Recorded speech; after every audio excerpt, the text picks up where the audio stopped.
లంబోదరాయ నమః.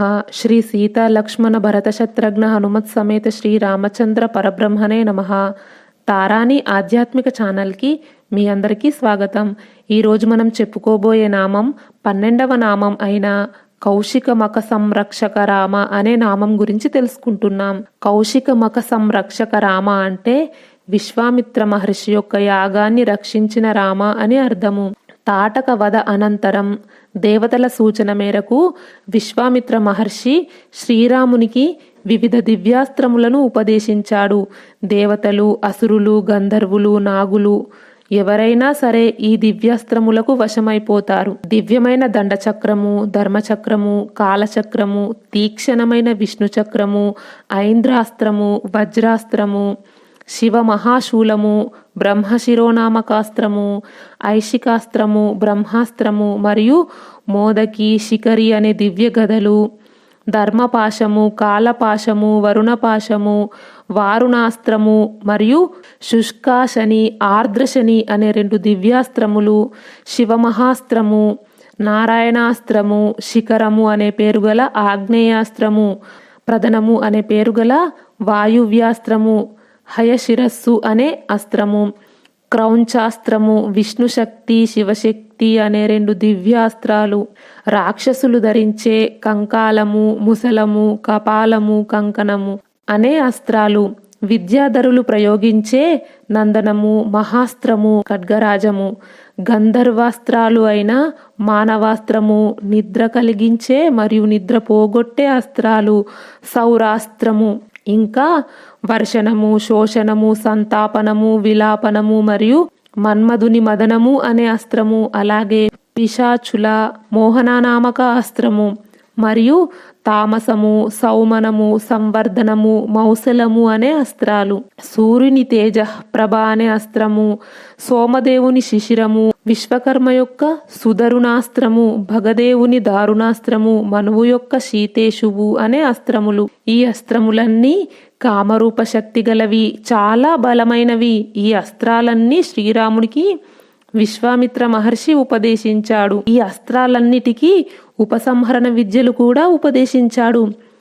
అవి ఏంటంటే సత్యవంతము, సత్యకీర్తి, దుష్టము, రభసము, ప్రతిహరతము, పరాజ్ముఖము, అవజ్ముఖము, లక్షాక్షము, విషమము, దృఢనభము, సునాభకము, దశాక్షము, శతవక్త్రము, దశశీర్షము, పద్మనాభము, మహానాభము, దుందునాభము, జ్యోతిషము, కృషణము, నైరాశ్యము, విమలము, యోగంధరము, హరిద్రము, దైత్యము, ప్రశమనము, శుచిబాహువు, మహాబాహువు, నిష్కులి, విరుచి, సార్చిమాలి, ధృతిమాలి, వృతమంతము, రుచిరము, పితృసౌమనసము, విదుతము, మకరము, కరవీరము, ధనము, ధాన్యము, కామరూపము, కామరుచి, మోహము, ఆవరణము, జృంభకము, సర్వనాభము, సంతానము, వరణము ఇవన్నీ ఉపసంహారక విద్యలు.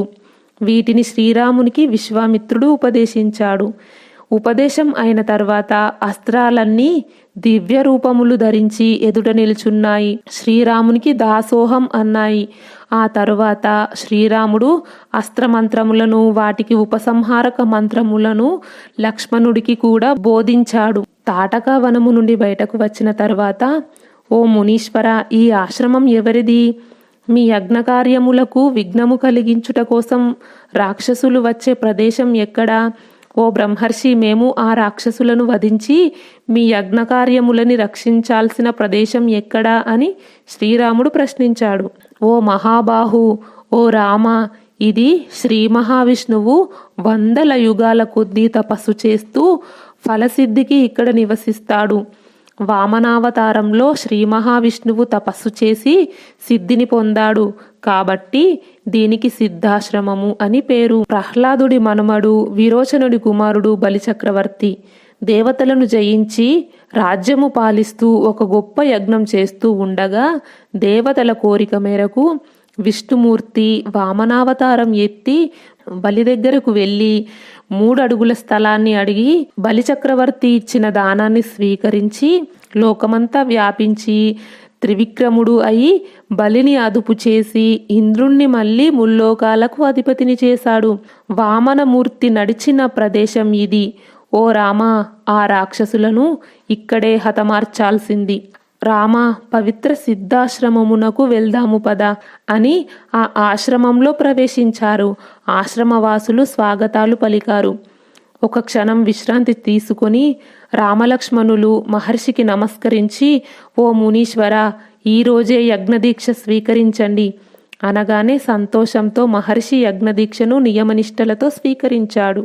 రామలక్ష్మణులు స్నానాధికాలు ముగించుకొని యజ్ఞం ముందు ఆసీనుడై ఉన్న మహర్షికి నమస్కరించి, ఓ బ్రహ్మర్షి, రాక్షసులు యజ్ఞానికి విఘ్నం కలిగించడానికి ఎప్పుడు వస్తారు?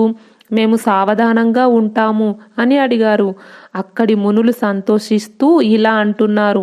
ఓ రామ, విశ్వామిత్ర మహర్షి ఈ రోజు నుండి 6 రోజుల వరకు మౌన దీక్షలో ఉంటారు. కాబట్టి ఓ రాకుమారుల్లారా, ఈ 6 రోజులు యజ్ఞములను రక్షించండి అనగానే ఆ మాటలు విని 6 రోజులు యజ్ఞాన్ని రక్షిస్తూనే ఉన్నారు. 5 రోజులు గడిచిన తర్వాత 6వ రోజు శ్రీరాముడు లక్ష్మణుడికి ఏమరపాటు లేకుండా సిద్ధంగా ఉండు అని పలికాడు. యజ్ఞవేదిక నుండి రాక్షసుల యొక్క రాక సూచనగా అగ్నిజ్వాలలు పైకి ఎగసిపడ్డాయి. యజ్ఞం కొనసాగేటప్పుడు ఇంతలో ఆకాశం నుండి భయంకరమైన మహాశబ్దాలు వినిపించాయి. రాక్షసులు మాయలు చేయడానికి వచ్చేశారు. మారీచ, సుబాహువులు, వారి అనుచరులు అందరూ వచ్చి వాళ్ళ మాయతో కుండపోతగా రక్తాన్ని వర్షంగా కురిపించారు.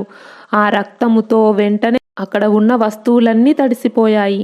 వెంటనే శ్రీరాముడు కోపంగా ఆకాశంలో ఉన్న రాక్షసులను చూసి లక్ష్మణుని వైపు తిరిగి, ఓ లక్ష్మణ, ఈ దుష్ట మాంసభక్షకులు అయిన ఈ రాక్షసులను మానవాస్త్రముతో చెల్లా చెదురు చేస్తాను చూడు అని, ఇలాంటి పిరికి పందలను చంపడం ఇష్టం లేదు అంటూ కాంతులు విరజిమ్మే మానవాస్త్రం ప్రయోగించగానే అది మారీచుని వక్షస్థలంపై తగిలి 100 యోజనాల దూరం వెళ్ళి పడ్డాడు. శీతేశువు అనే శరము గుచ్చుకొని స్పృహ కోల్పోయి గిరగిరా తిరుగుతూ కొట్టుకుపోతున్నాడు.